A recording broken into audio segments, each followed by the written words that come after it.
Super Paper Mario was released in 2007 for the Nintendo Wii.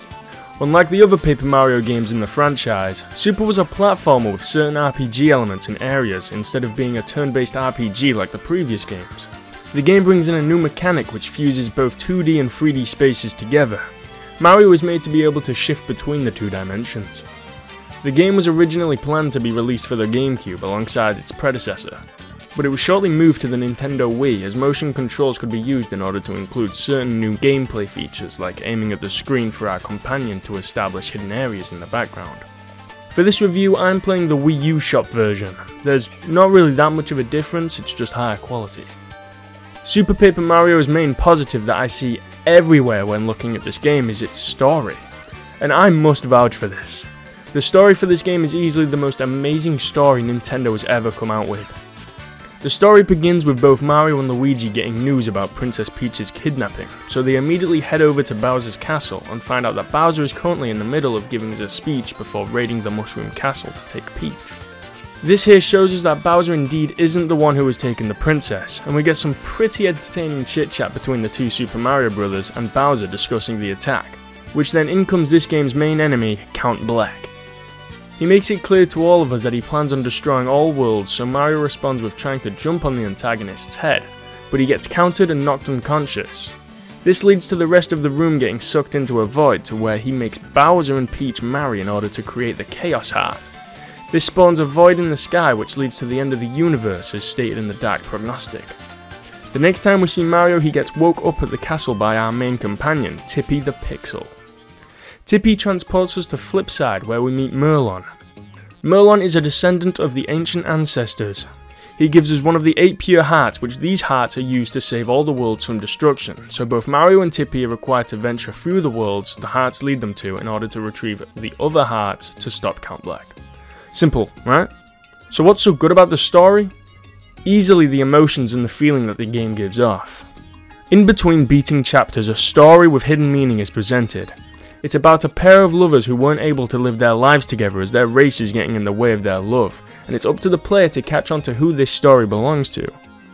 The characters in Super Paper Mario are the most emotive I've ever known Mario characters to be.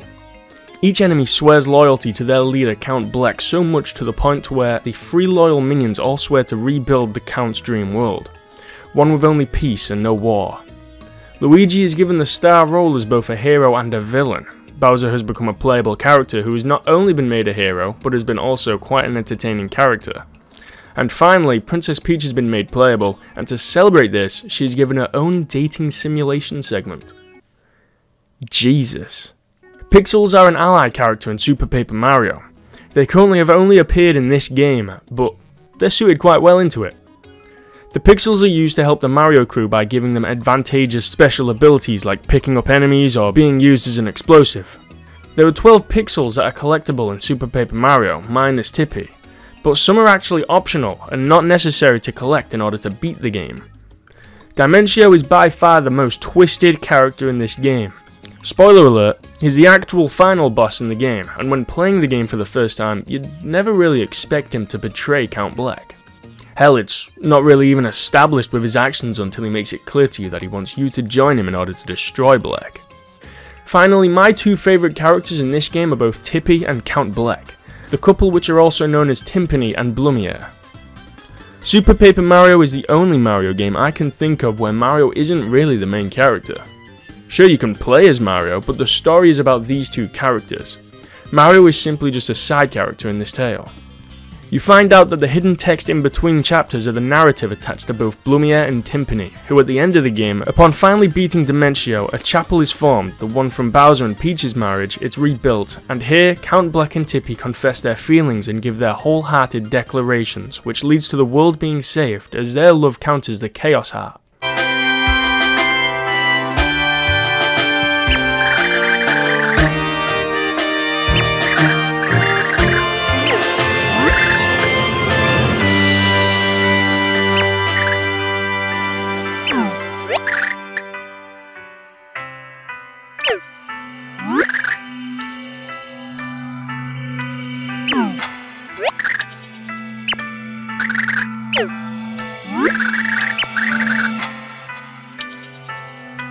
But by far the saddest thing about this game is the loss of both Blumiere and Timpani, who both disappear together and are never to reappear or be seen again.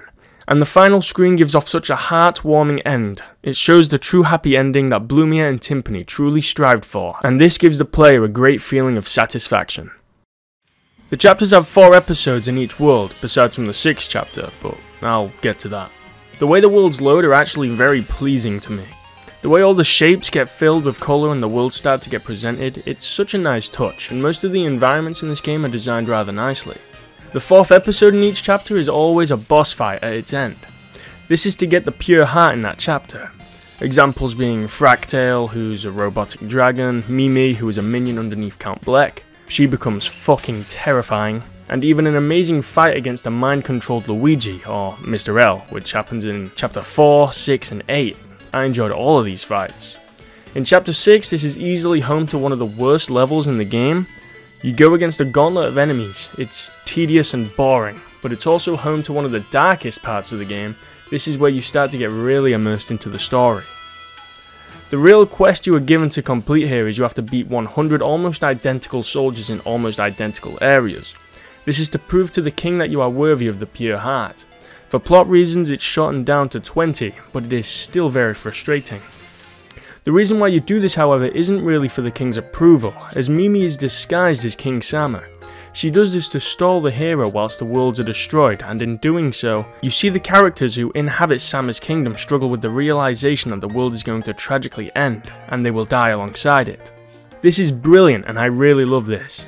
When the void engulfs this world, we are taken back to Flipside, but the door for this area is still open, so we can go back in, but the world has lost all its detail and colour. This is another section that goes on for far too long. You're required to run for a very long time, and it results in the encounter with a withered pure heart, which Mr. L steals from right in front of us, and in order to get it back we are required to beat him. Once this happens, Dimentio sees Mr. L as a failure, and pretty much murders him as a way to not get found out by Count Bleck. He basically does the same to the rest of the Mario crew, which this leads us to the 7th chapter, which takes place in the underwear. Yeah, very funny joke there, Nintendo. This is the equivalent of hell, where all the characters go when their game is over. This is incredibly dark, and then beating this leads to the last chapter. The gameplay in Super Paper Mario is nowhere near as good as its story. The story is a solid 10 out of 10, but the gameplay, it's okay. The power-ups are pretty much useless in this game. This is as jumping on an enemy is far more effective than using an item and shaking the controller. Shaking the controller is also used as a way to get out of awkward situations after being frozen or slowed down by an enemy. Quite a few puzzles in this game are incredibly stupid. You have this one that requires you to press minus and 1 together to move the statue out of the way, and there's another one that 3 blocks have been set in order in which they need to be hit in. So when you encounter these blocks, to find the pattern you go all the way back to the beginning to get it. And Jesus Christ, it is so tedious to the point where they make sure it's something you can't remember off the top of your head. Fuck this part. I do enjoy Super Paper Mario. It's a game that I actually have a lot of nostalgia with, as this is a game I played when I was very young. It was a great game to come back to, but it wasn't quite as good as I remember. The music in this game is good. There is a mix of some okay tracks alongside of some fantastic ones, but nevertheless my final rating for Super Paper Mario is a 7.8 out of 10.